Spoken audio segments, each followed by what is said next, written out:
औज़ुबिल्लाहि मिनश्शैतानिर्रजीम बिस्मिल्लाहिर्रहमानिर्रहीम।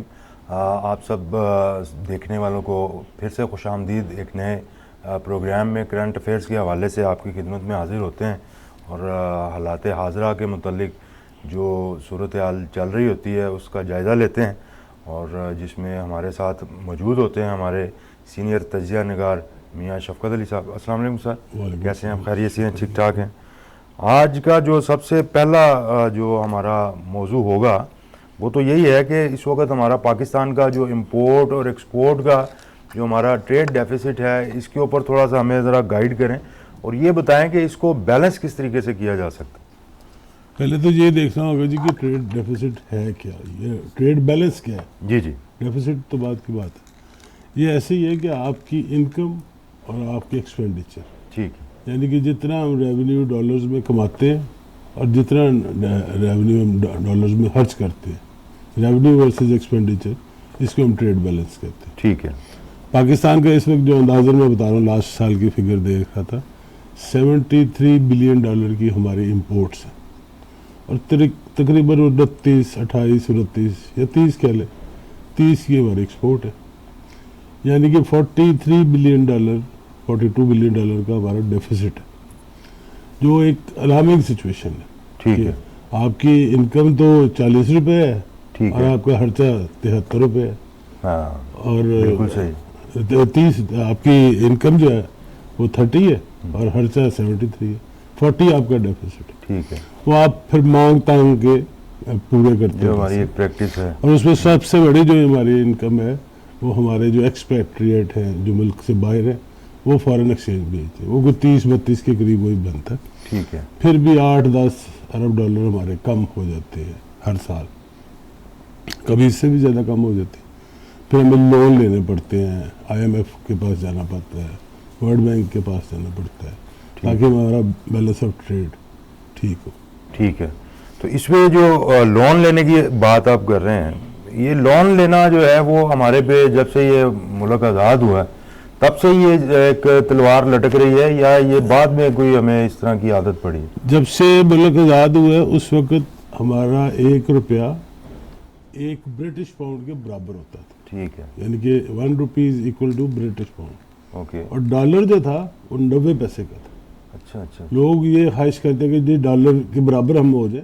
तो जब मुल्क बना था, अल्लाह ताला ने जो मुल्क दिया था 1947 में, डॉलर 90 पैसे का था। ये वक्त भी देखा हुआ है हमने। ये तो रिकॉर्ड है, मैंने तो नहीं देखा हुआ। बिल्कुल ठीक है, तो ये हमारे बुजुर्गों ने तो देखा हुआ है। ठीक है। और वो 1 रुपया और 1 पाउंड बराबर थे। वो बराबर थे। फिर हमने अपने खर्चे ज़्यादा शुरू कर दिए, उसमें कुछ डेवलपमेंट के खर्चे भी हैं, कुछ आपके नॉन डेवलपमेंट खर्चे भी हैं। उन खर्चों की वजह से हमें फिर लोन लेना पड़ गया। हर साल ही हम लोन लेते जा रहे हैं और अब इतना ज़्यादा हो गया कि अब सोचना भी मुहाल है कि जी इतना लोन हम शायद पे कर सकेंगे कि नहीं कर सकेंगे। उसके बाद हमारी कुछ हुकूमतों ने इंटरनल लोन भी लेने शुरू कर दिए, स्टेट बैंक से या दूसरे बैंकों से बॉन्ड इशू किए, तो लोन बहुत ज़्यादा मुल्क पे हो गई। बहुत ज़्यादा बर्डन लोन का है और इसको अगर हम ख़त्म करना चाहेंगे तो वो अभी तो फिलहाल हमें फौरी तौर पे लगता नहीं है। अच्छा, कभी ये देखा जाता है कि 1 अरब डॉलर के लिए हम जनाब कभी IMF के पास कोई शराइत मान के आते हैं, कभी उसकी किसी तरीके से कंप्लाइंस दे रहे होते हैं।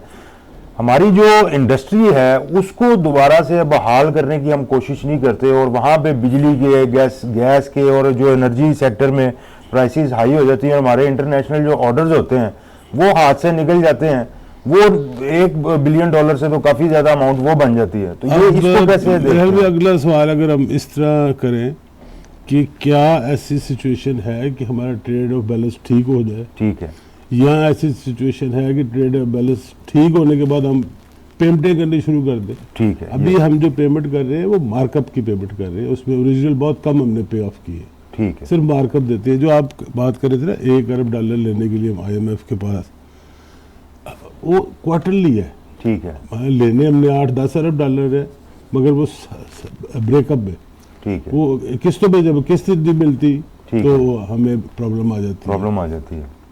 उसके अलावा हम रिजर्व बिल्ड करने हैं डॉलर्स में, कि रिजर्व हमारे पास इतने होने चाहिए कि हम किसी के साथ बात भी कर सकें। फिलहाल वो भी नहीं है, वो भी इतने नहीं है। तो इसमें क्या ऐसा बुनियादी आप एलिमेंट देखते हैं जिससे जो हमारा ये बैलेंस है ये इम्प्रूव हो सके? ये देखिए, लोग कहते हैं माशियत दान चाहिए, फलाने चाहिए, ये चाहिए, तो कोई लंबा चौड़ा हिसाब नहीं है। रोज़ इतना तो हर कारोबारी बंदा काम करता है कि मेरी इनकम और एक्सपेंडिचर बराबर होने चाहिए। ठीक है। अगर मेरी इनकम इंक्रीज नहीं हो रही तो मैं फिर अपने एक्सपेंडिचर बराबर कम करूँ। ठीक है। अदरवाइज हम बिजनेसमैन की कोशिश होती है कि अपनी मैं इनकम बढ़ाऊँ। इनकम बढ़ाने का मतलब है एक्सपोर्ट बढ़ाऊँ और इम्पोर्ट को कम करूँ। ठीक तो है। लंबी चौड़ी कोई कस्तूरी नहीं है। ठीक है।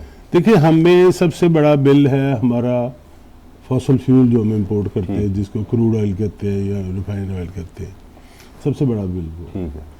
हमें फौरी तौर पे इमरजेंसी के तौर पे हमें चला जाना चाहिए, लोकल अपनी इलेक्ट्रिसिटी प्रोड्यूस करनी चाहिए, पानी पे, धूप से और हवा से।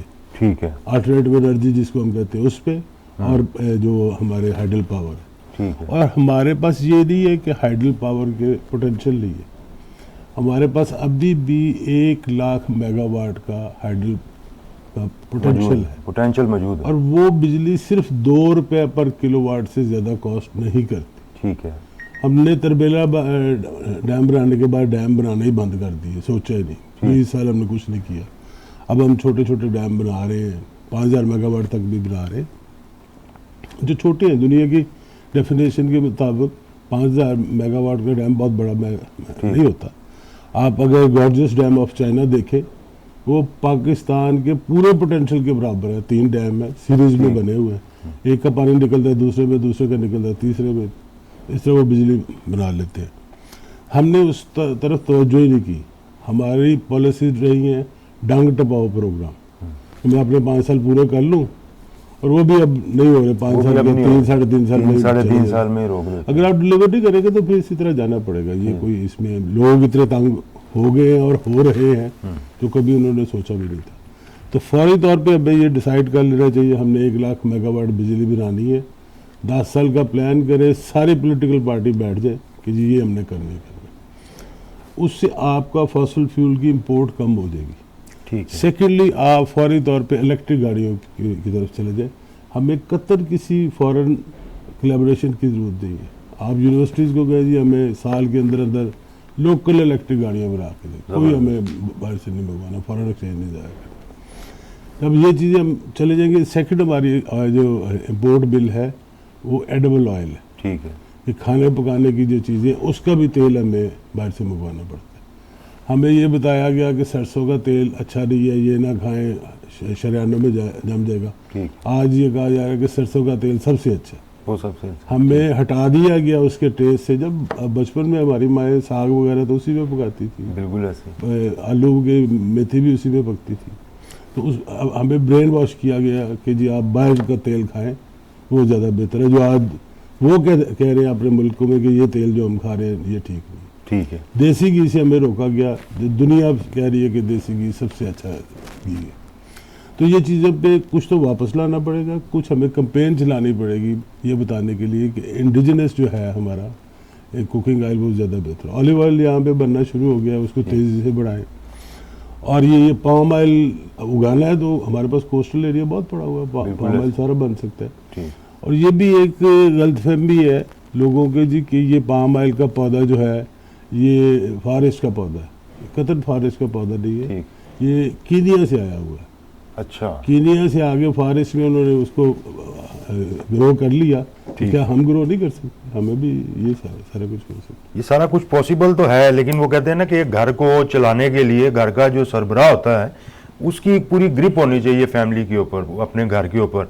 अब पाकिस्तान का मसला ये है कि यहाँ पे जो इसकी मलकियत के दावेदार हैं वो एक से ज़्यादा नहीं। देखिए, तो मलकियत किसी, ये जो है ना घर का, आप कह रहे हैं ना सरबराह, ये कोई बायोलॉजिकल नहीं है। मेरे वाले साहब घर के सरबराह थे तो वो बायोलॉजिकल थे, उनका हक था। ये हम बनाते हैं सरबराह, हम हर 5 साल बाद चुनते हैं कि किसने सरबराह बनाना। जब मैंने वोट देना मैं उससे पहले पूछूंगा उसको, भाई ये 5 साल में ये काम करोगे? ठीक।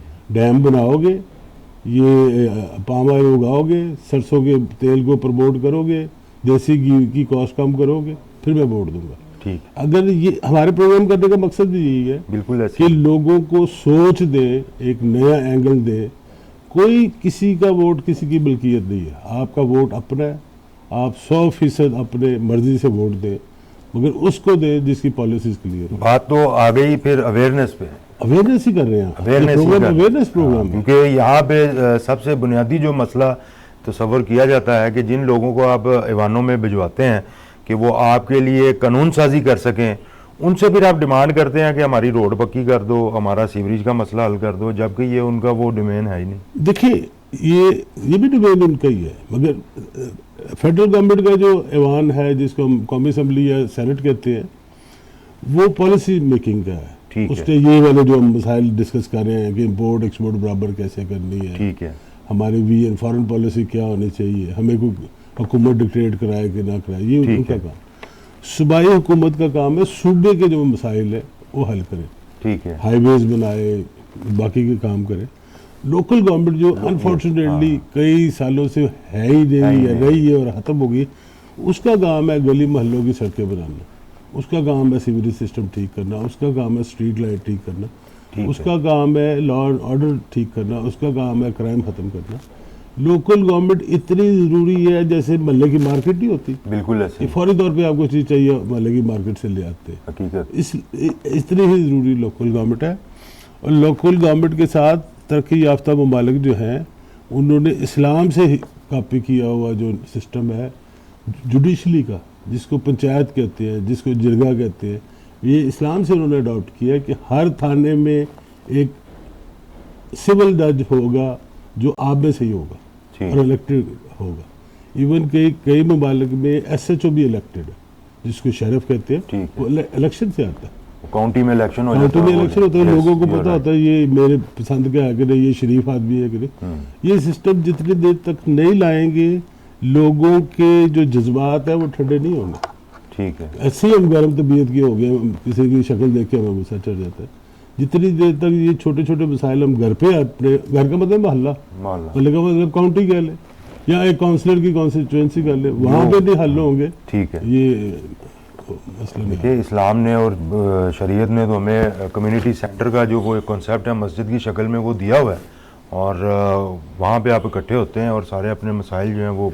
देखिए जो इस्लाम में है, जुम्मे की नमाज जो है, जुम्मे का इज्तिमा है, जी जी, उसका मकसद ही ये है ठीक है, कि आप हर जुम्मे को इकट्ठे हों और आपस में मसले मसाइल जो हैं वो डिस्कस करें, और एक खुतबा वहाँ पे होगा जो अमाम होगा। ठीक है, अच्छा, उसमें भी बड़ा कॉन्सेप्ट क्लियर है कि हाकिम वक्त खुतबा देगा, अच्छा, नमाज नहीं पढ़ानी उसने, नमाज उस मस्जिद के इमाम नहीं पढ़ानी, ठीक है। खुतबा जो है वो हाकिम वक्त देगा।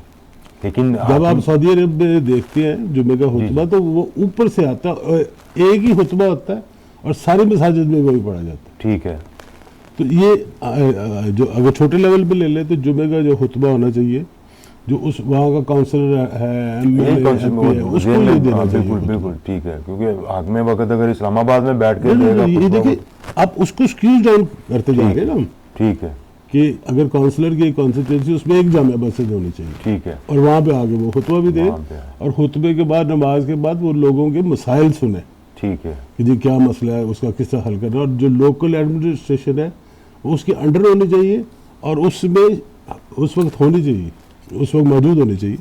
इसकी मिसाल हमारे ममालिक में हैं, ये नहीं है कि नहीं है। मैंने देखा डीसी उकाड़ा थे, मैं उस वक्त मिनिस्टर था, तो डीसी उकाड़ा वहाँ पे जुम्मे की नमाज खुद पढ़ाया भी करते थे, खुद खुतबा भी देते थे, और बाद में बैठ के मिसाइल भी सुनते थे। अच्छा, और ये मैंने खुद विटनेस किया। हो सकता है बहुत सारे शहरों पे हो रहा हो, वो लोग अपने तौर पे कर रहे हैं। उनसे मेरे हाफिज थे, हाफिज कुरान थे, तो मैंने उनसे डिस्कस किया, उन्होंने कहा जी माई रिस्पॉन्सिबिलिटी, मैं ये ज़िला मेरा है, तो मुझे इसकी हर चीज़ करनी। बिल्कुल ठीक है। इसका मतलब यही हुआ कि सारे जितने भी मसले मसाइल हैं उनका हल हमारे अंदर ही कहीं ना कहीं मौजूद है, और वीकली अगर हम उसको डिस्कस करें तो वो करें तो वो बिल्कुल ठीक हो सकता है, चाहे कोई इकोनॉमी का मसला है, चाहे कोई और मसाइल हैं। तो मेरा ख्याल है कि आज के लिए हमारा जो ये प्रोग्राम था, एक किक स्टार्ट के तौर पे आप कह लें, एक बड़ी अच्छी हमारी इसके ऊपर डिस्कशन हुई है। ताकत का सरचश्मा अवाम है, और अवाम के जो इख्तियारात हैं उसके मुतल्लिक जो अवेयरनेस है वो इंशाअल्लाह ताला हम कोशिश करते रहेंगे कि आप लोगों तक लेके आते रहें।